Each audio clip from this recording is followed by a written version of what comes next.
नमस्कार, मैं हूं नीलू। तो क्या तुर्की और इजराइल के बीच कोई बड़ी जंग होने वाली है या फिर इस जंग की तरफ आगे बढ़ रहा है ये दोनों देश? आज हम इसी पर बात करेंगे और ऐसा हम ये क्यों कह रहे हैं इस पर भी बातचीत होगी, क्योंकि पीछे कुछ दिनों में कुछ ऐसे हालात बने हैं जिससे इजराइल और तुर्की को लेकर बहुत सारी बातें हो रही हैं। अब ये बातें क्या हैं और किस तरह के हालात हैं और इसमें अमेरिका और ट्रंप की क्या भूमिका है, बातचीत आज इसी पर। मयंक मेरे साथ है।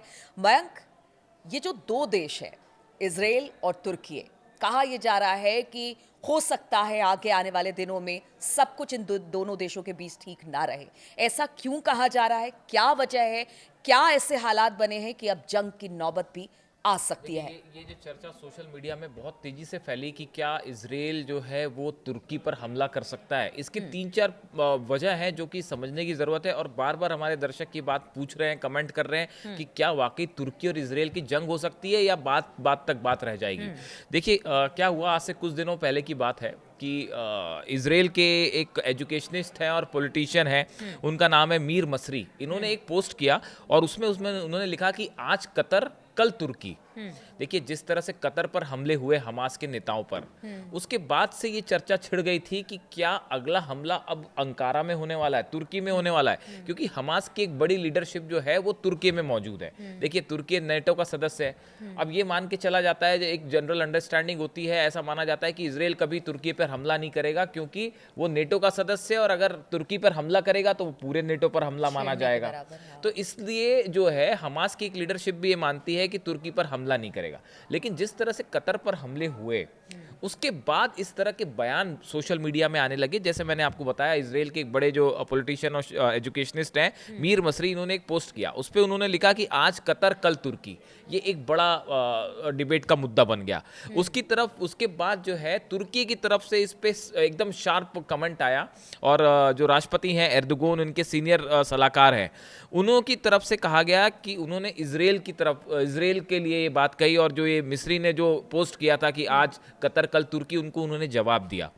उन्होंने कहा, जल्द ही दुनिया को शांति मिलेगी जब तुम्हारा नाम नक्शे से मिट जाएगा। ये इजराइल के लिए उन्होंने कहा कि तुमको दुनिया को शांति तब मिलेगी जब इजराइल का नाम जो है वो नक्शे से ही मिट जाएगा। तो यहाँ से देखिए, ये बयानबाजी जो है वो तेजी से आगे बढ़ गई तुर्की और इसके बीच में। इसी बीच में देखिए, वॉशिंगटन में अमेरिकन एंटरप्राइजेज इंस्टीट्यूट के सीनियर फेलो हैं माइकल रूबिन। ये इस पूरे एरिया के, मिडिल ईस्ट के जानकार हैं और अपने आर्टिकल्स लिखते रहते हैं।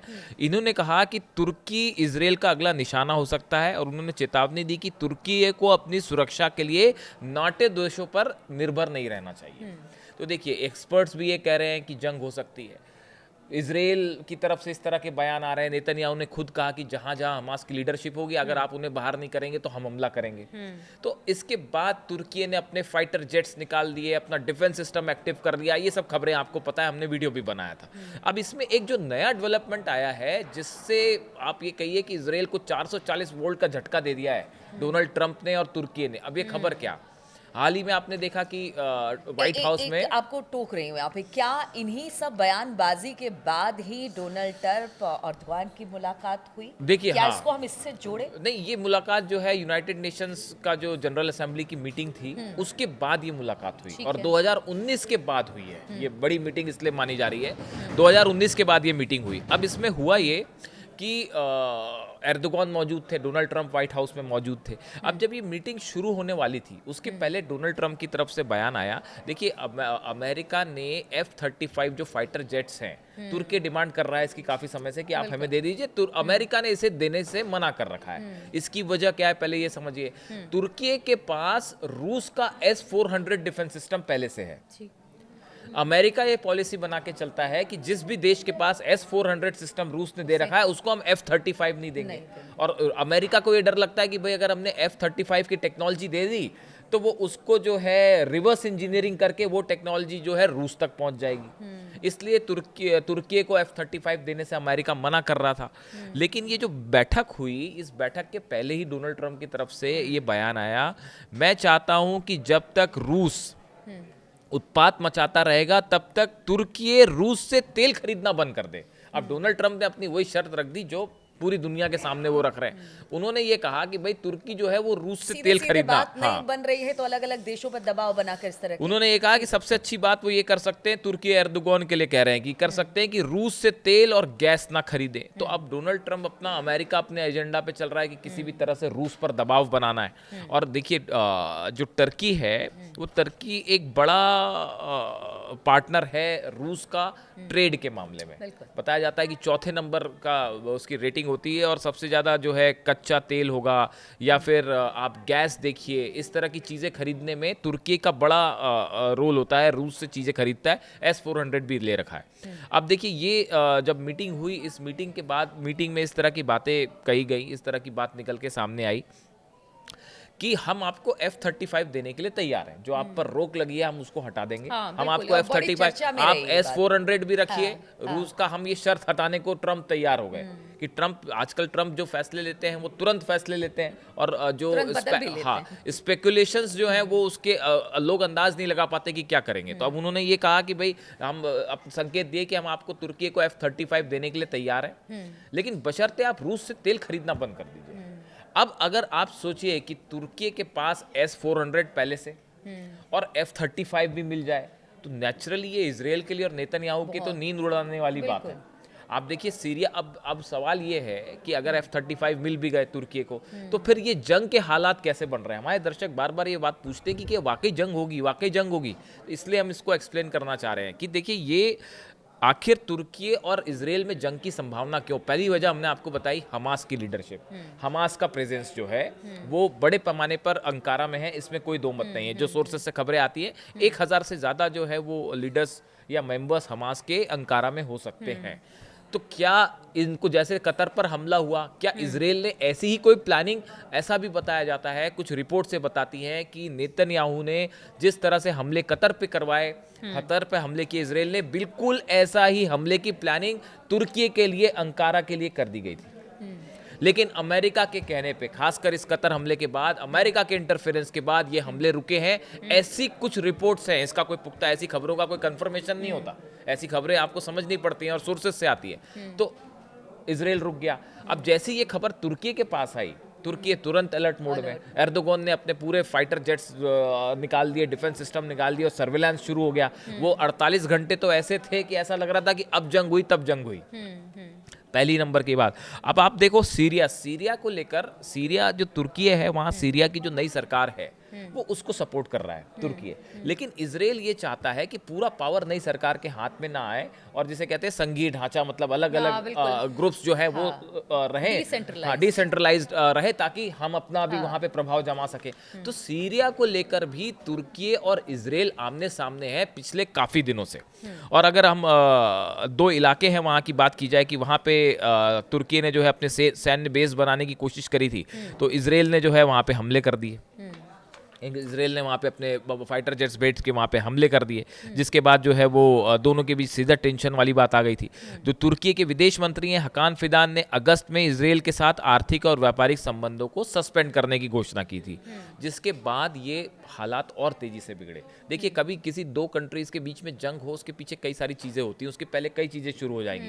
आपके बायलैटरल रिलेशंस खत्म हो जाएंगे, इकोनॉमिक टर्म्स खत्म हो जाएंगे, उसके बाद बयानबाजी शुरू होगी, फिर उसके बाद टेंशन बिल्डअप होगा, फिर उसके बाद हथियारों पे बात आ जाएगी। तो आप देखिए ये जो एस्केलेशन है ये धीरे धीरे बढ़ता जा रहा है तुर्की और इजराइल के बीच में, और ये पूरे मिडिल ईस्ट में एक नए विवाद को जन्म देने की स्थिति में आगे बढ़ रहा है। अब देखिए ये इजराइल को लेकर ये हालात है। दूसरी तरफ तुर्की ने ये जो मैंने आपको बताया सीरिया के दो इलाके हैं होम्स और हमा, यहाँ सैन्य ठिकाने की बनाने की कोशिश की तुर्की ने, तो इजराइल ने फौरन फाइटर जेट भेज दिए, दोनों जगह हमले कर दिए। तो ये सीधी चुनौती थी तुर्की को, एर्दोगन को ये सीधी चुनौती थी कि भाई आप अगर अपना प्रभाव जमाने की कोशिश करेंगे तो हम उस पर एयर स्ट्राइक कर देंगे। दो तीन बातें हो गई, हमास हो गया, सीरिया हो गया, और प्लस इसके अलावा जिस तरह से हमले हुए तुर्की के शहर पर, वो भी एक बात हो गई, और बहुत सारी ऐसी चीजें। एक और बड़ी बात, साइप्रस जो है, साइप्रस तुर्की का दुश्मन है, दोनों के बीच में लड़ाई चलती है, काफी 1974 से चल रही है लड़ाई। अभी हाल ही में एक हमने वीडियो बनाया पीछे कि इजराइल ने अपना एयर डिफेंस सिस्टम जो है वो साइप्रस को भेज दिया है। अपना एयर डिफेंस मिसाइल्स जो हैं वो साइप्रस को भेजी हैं तुर्की के खिलाफ। अब इसको इस तरह से भी देखा गया कि अगर जंग के हालात बनते हैं और तुर्की की तरफ से कोई मिसाइल हमले होते हैं तो उसको नाकाम करने में साइप्रस के बॉर्डर पे लगा ये जो डिफेंस सिस्टम है जो कि इजराइल ने भेजा, ये वहां पे तैनात कर दिया है ताकि हमले को रोका जा दुश्मन सके। का दुश्मन दोस्त। हाँ, तो अब देखिए ये काफ़ी सारे जो डेवलपमेंट हैं वो इस तरफ इशारा कर रहे हैं कि मामला जो है, देखिए अमेरिका का एम बिल्कुल क्लियर है, डोनाल्ड ट्रंप की पॉलिसी साफ है कि किसी भी सूरत में रूस पर दबाव बनाना है और तेल नहीं, रूस व्यापार पे रोकना तो है। दबाव बनाना, यही सवाल पूछना चाह रही थी। जो ट्रम्प खिचड़ी पका रहे, एक तरफ वो इसराइल के साथ रहने की बात करते हैं, दूसरी तरफ F-16 तुर्की को देने की बात करते हैं। ऐसे तो हालात देखिए, कैसे सुधरेंगे? इसे- जिस शांति की बात ट्रम्प करते रहे हैं, अब तो सिर्फ लगता है उनका फोकस रूस पे ही है। अभी फोकस रूस पे एकदम स्ट्रैटेजी क्लियर है ट्रम्प की कि किसी भी सूरत में रशिया के ऑयल इंपोर्ट एक्सपोर्ट पे रोक लगानी है। हाँ। इसके लिए बाकी सब चीजें सेकेंडरी हैं। सेकेंडरी गाजा सेकेंडरी है, हाँ। इजराइल सेकेंडरी है। पहला इंटरेस्ट ट्रम्प का जो दिखाई दे रहा है अमेरिका का, वो किसी भी सूरत में रशिया के ऑयल पे रोक लगाना है। अब इस सूरत में तुर्की और इजराइल, देखिए ये दोनों देश ऐसे हैं, एर्दोगान के साथ जो है वो पर्सनल टर्म्स हैं ट्रम्प के। खैर पर्सनल टर्म्स तो टर्म्स की जहाँ तक बात है तो वो एक अलग चीज़ होती है, और जब आप युद्ध की बात कर रहे होते हैं तो वो एक अलग चीज़ होती है। तो अब एर्दोगान के साथ ट्रम्प की अगर डील हो जाती है F-35 को लेकर, जो हमारा मेन टॉपिक का मुद्दा है, कि अगर तुर्की के पास F-35 जेट्स आ जाते हैं, S-400 रूस का पहले से मौजूद है, तो आप सोचिए कि इजराइल के लिए तुर्की को निशाना बनाना बहुत मुश्किल हो जाएगा। चुनौती कितनी हाँ, बड़ी हो बहुत जाएगी मुश्किल हो जाएगा। आप इसलिए। S-400 को क्रॉस करके रशिया को अटैक करना, रशिया के S-400 को क्रॉस करते हुए तुर्की पर अटैक करना, ये ऑलमोस्ट नेक्स्ट टू इम्पॉसिबल हो जाएगा इजराइल के लिए। और साथ में अगर F-35 जेट मिल जा रहे हैं तो ये पूरे एरिया का समीकरण बदल के रख देगा। और सबसे इसमें एक बड़ी इंटरेस्टिंग बात है कि अगर ऐसा कुछ होता है तो नेचुरली ईरान तो इजराइल के खिलाफ खड़ा हुआ है। तो बिल्कुल। ऐसी सिचुएशन में आप सोचिए कि अगर इजराइल और तुर्की के बीच में जंग हो रही है और ईरान ने अगर भी मोर्चा खोल दिया इजराइल के खिलाफ, और देखिए इजराइल कितने मोर्चों पर लड़ेगा, पहले ही वो कई मोर्चों पर लड़ रहा है, और अगर तुर्की ने भी अपना मोर्चा खोल दिया तो बड़ी मुश्किल हो जाएगी। अब ऐसे हालात में अमेरिका जो कोशिश कर रहा है वो ये कि रूस के ऑयल व्यापार पर भी रोक लगे और मिडिल ईस्ट में भी जो है वो हालात ना बिगड़े। क्योंकि हाँ। देखिए ये जिस तरह से ये कतर पर हमले हुए उसके बाद बड़ा जबरदस्त गुस्सा था मुस्लिम देशों में, लेकिन अमेरिका की परमिशन के बिना इजराइल के खिलाफ कार्रवाई नहीं हो सकती। ये भी एक सच्चाई है मिडिल ईस्ट की कि अभी देखिए वेस्ट बैंक भाई- को लेकर साफ कह दिया उस ट्रम्प ने कि देखिए अगर कब्जा करना चाहता है इजराइल या नेतन्याहू तो वो नहीं कर सकता। नहीं करने एकदम देंगे। बड़ी तो कड़क देखिए अंदाज दोनों में। चीजें हैं। अब हाँ। ट्रम्प का ये कहना कि भाई मेरी कतर के आमिर जो है उनसे बात हुई है और अमेरिका ने विश्वास दिलाया कि अगली बार इजराइल ऐसा नहीं करेगा। हाँ, बिल्कुल। तो उन्होंने ये भी कह दिया। तो अब मुस्लिम कंट्रीज जो हैं वो उन्होंने बैठक की, OIC की बैठक हुई, सब कुछ हुई, बात हुई, लेकिन आप देखिए कोई कॉन्क्रीट चीज निकल के नहीं आई। हाँ। ईरान की बात अलग है, ईरान पे आप हमला करोगे तो वो कहीं कोई चर्चा नहीं करता, सीधा मिसाइल मार देता है, वो एक अलग बात है, वो ईरान की सिचुएशन अलग है। तो अब आप देखिए कॉन्क्रीट कार्रवाई तो नहीं हो पाई इजराइल के खिलाफ कोई। अब ऐसे में नेतन्याहू का ये बयान कि जहां जहां हमास की लीडरशिप है हम उसको टारगेट करेंगे, तो नेचुरली तुर्की एक ऐसा देश था जो आमने सामने था। अब इस बीच में ये F-35 वाली नई बात, और जिस तरह से ट्रम्प और एर्दोगान की मुलाकात हुई उसके बाद एक बड़ा ये सेटबैक है इजराइल के लिए, इसमें दो मत नहीं है, अगर ये डील हो जाती है तो। चलिए देखिए, हमने समझाने की कोशिश की कि आखिर जो बात निकलकर सामने आ रही है, एक्सपर्ट जिस बात को कह रहे हैं कि देखिए तुर्की और इजराइल के बीच युद्ध हो सकता है, हालात कुछ इस तरह से बन रहे हैं, एक एक पॉइंट पर हमने चर्चा की और साथ ही ये भी बताने की कोशिश की कि ऐसा आखिर क्यों कहा जा रहा है। अगर इस पर आप कोई और जानकारी चाहते हैं या फिर अपना कमेंट देना चाहते हैं तो ज़रूर हमें कमेंट करें, हमें इसका इंतज़ार रहता है। और साथ ही साथ मिडिल ईस्ट से जुड़ी हुई और तमाम जगह से जुड़ी हुई खबरें लगातार हम आपके लिए लेकर आते रहेंगे। बहुत बहुत शुक्रिया इस चर्चा में आप सभी का शामिल होने के लिए।